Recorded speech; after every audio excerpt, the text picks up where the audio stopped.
میرے آقا صلی اللہ علیہ وسلم کی میلاد حضرت سلیمان علیہ السلام پڑھ رہے ہیں اور اپنی قوم کو عظمت رسالت بیان کر رہے سنا رہے ہیں. قوم نے جب اتنا سنا کہ اتنا بڑا مقام ہوگا تب تک ایک اور کھڑے ہو گئے. کہا سرکار کہاں عرض کروں؟ کہا پوچھو. کہا سرکار یہ بتائیے اللہ تعالیٰ نے آپ کو اتنی بڑی ریاست عطا فرما دی ہے کہ آپ کی حکومت مشرق سے لے کر مغرب تک ہے، شمال سے لے کر جنوب تک ہے، انسانوں جنات پر ہے، ہوا فضا پر ہے. اے میرے آقا یہ بتائیے ان کی حکومت کا عالم کیا ہوگا؟ وہ بادشاہ کیسے ہوں گے؟ اللہ اکبر پیارے. اتنا سننا تھا. حضرت سلیمان علیہ السلام فرماتے ہیں ان کی حکومت کے تعلق سے پوچھ رہے ہو، ارے ان کی حکومت کا عالم تو یہ ہوگا کہ جہاں تک خدا کی خدائی ہے وہاں تک مصطفیٰ کی مصطفائی ہوگی. اس کی ترجمانی اعلیٰ حضرت اس انداز میں کر رہے ہیں کہ میرے آقا کی حکومت کا معاملہ تو یہ ہے کہ میرے آقا صلی اللہ علیہ وسلم کو صرف زمین کی حکومت عطا نہیں کی گئی ہے، صرف آسمان کی حکومت عطا نہیں کی گئی ہے، کائنات کے ذرے ذرے پر ہر جہان ہر عالم پہ آقا کی حکومت ہے. تبھی تو اعلیٰ حضرت ارشاد فرما رہے ہیں کہ عرش پہ فرش ہے جس کے زیر ناگی اور اس کی قاہر ریاست پہ لاکھوں سلام. اللہ اکبر پیارے. آقا کونین صلی اللہ علیہ وسلم کی میلاد پڑھ رہے ہیں حضرت سلیمان علیہ السلام. اب آپ کی قوم مچلتی جا رہی ہے، یہ اتنے عظمت والے ہوں گے.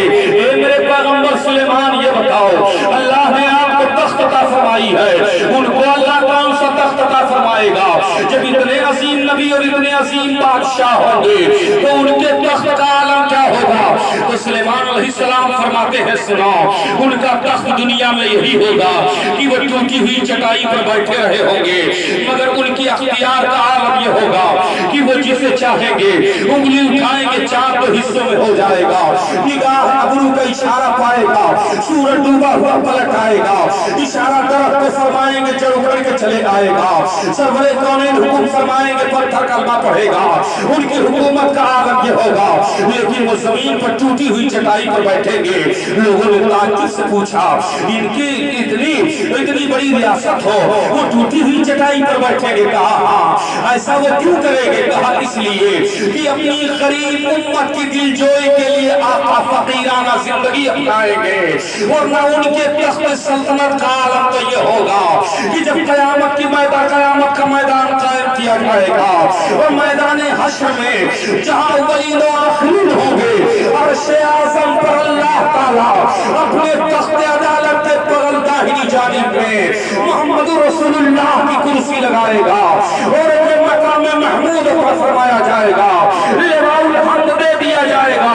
اے میری قوم کے لوگوں جب قیامت کے دن جو محبت کے جھنڈے کے نیچے آ جائے گا جنت اسی کے لیے ہوگی.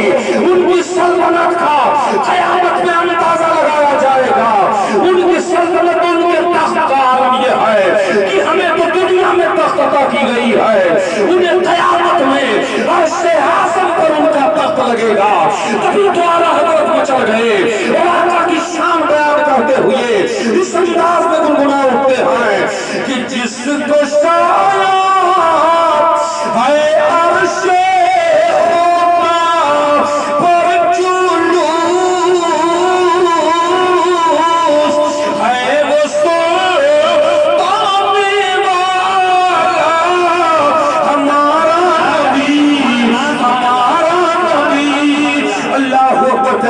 آقائے کونین صلی اللہ علیہ وسلم ہیں. آقا کی میلاد حضرت سلیمان پڑھ رہے ہیں. ابھی نہ ہم پیدا ہوئے تھے نہ تم پیدا ہوئے تھے نہ اعتراض کرنے والا پیدا ہوا تھا. اس وقت حضرت سلیمان علیہ السلام ہیں اپنی قوم کے سامنے. حضرت سلیمان علیہ السلام نبی کی میلاد پڑھ رہے ہیں. پھر بھی نبی کی میلاد پر دلیلیں مانگی جا رہی ہیں. کیا یہی نبی کی میلاد نہیں ہے؟ یہی تو ہم آج کرتے ہیں کہ قوم سامنے ہوتی ہے، خطیب اسٹیج پر ہوتا ہے، آقا کی عظمت کو بیان کرتا ہے، آقا کا معجزہ بیان کرتا ہے، نبی کی سیرت بیان کرتا ہے، نبی کی آمد بیان کرتا ہے. اسی کو تو میلاد کہتے ہیں، اسی کا نام میلاد ہے۔ پھر بھی ظالم پوچھ رہا ہے کہ نبی کی میلاد کہاں سے ثابت ہے، نبی کی میلاد کہاں لکھی ہے؟ ہم بتاتے ہیں نبی کی میلاد کیسے نبیوں نے منائی ہے اور کیسے نبی کے آمد کا چرچا کیا ہے۔ سید صاحب قبلہ کا دامن تھامو، علامہ مسیح الدین صاحب قبلہ کے دامن کو پکڑو، نقیب اہل سنت سے پوچھو میلاد کا معنی کیا ہوتا ہے؟ کہیں کہ میلاد النبی کا مطلب یہ ہے نبی کی پیدائش کو بیان کر دینا، نبی کے پیدائش کا چرچا کر دینا۔ نبی کے پیدائش کا چرچا آج ہم کریں تو یہ دلیلیں مانگے، یہ ملا کہے کہاں لکھا ہے؟ نبیوں کی زندگی پڑھو، ہر نبی نے آقا کے آمد کا چرچا کیا ہے، نبی کے پیدائش کو بیان کیا ہے، نبیوں نے آقا کی میلاد پڑھی ہے۔ دلیل کے طور پر آگے بڑھ، مارج النبوہ اٹھاؤ، مدارج النبوہ اٹھاؤ، سراوت مرا اور دلائل النبوہ اٹھاؤ، شواہد النبوہ اٹھاؤ، ان تمام کتابوں کو پڑھو، ہر کتاب میں یہ واقعہ موجود ہے۔ چنانچہ آؤ دیکھو دانیال علیہ السلام ہیں، اللہ کے ایک نبی ہیں، بنی اسرائیل کے دور میں آپ پیدا ہوتے ہیں، بنی اسرائیل کے نبی ہیں۔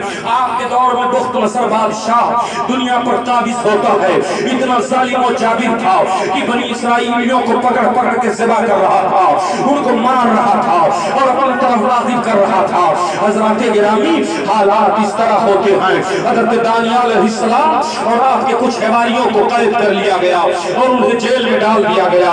اطمینان و سکون کے ساتھ بخت نصر جب اپنے تخت پر بیٹھا اور اطمینان کا سانس لینے لگا، بخت نصر کی حکومت تھی، اللہ نے اس سے بھی زمین میں لوگوں حکومت اس کی پھیلائی تھی، مشرق و مغرب سے لے کر شمال و جنوب تک اس کو حکومت اللہ نے عطا فرمائی تھی۔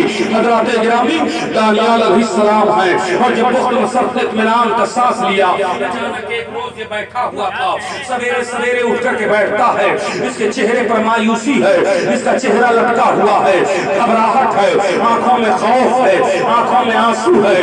اس کے وزیروں نے پوچھا، کہا جان پناہ جان کی بخشش ہو تو عرض کرو، کہا پوچھو، کہا آپ کا چہرہ اڑا ہوا ہے، آپ کے چہرے پر ہوائیاں اڑ رہی ہیں، آپ مایوس ہیں، کیا معاملہ ہے؟ کون سا خوف آپ کی آنکھوں میں دکھائی دے رہا ہے؟ کس کا ڈر غالب آ گیا ہے جو اس طرح سہمے ہوئے ہو؟ کہا اے میرے وزراء سنو، میں نے خواب آج رات میں دیکھا ہے، مگر میں خواب بھول گیا ہوں، بہت بے چین ہوں، میں نے بڑا بھیانک خواب میں نے دیکھا ہے۔ اللہ اللہ، تب تک وزیروں نے کہا گھبرانے کی ضرورت نہیں ہے، اگر آپ نے وہ خواب دیکھا ہے تو یہ نجومی کس لیے ہیں، یہ کاہن کس لیے ہیں، ان کو بلایا جائے اور وہ خواب کو بیان کر کے اس کی تعبیر دے دے۔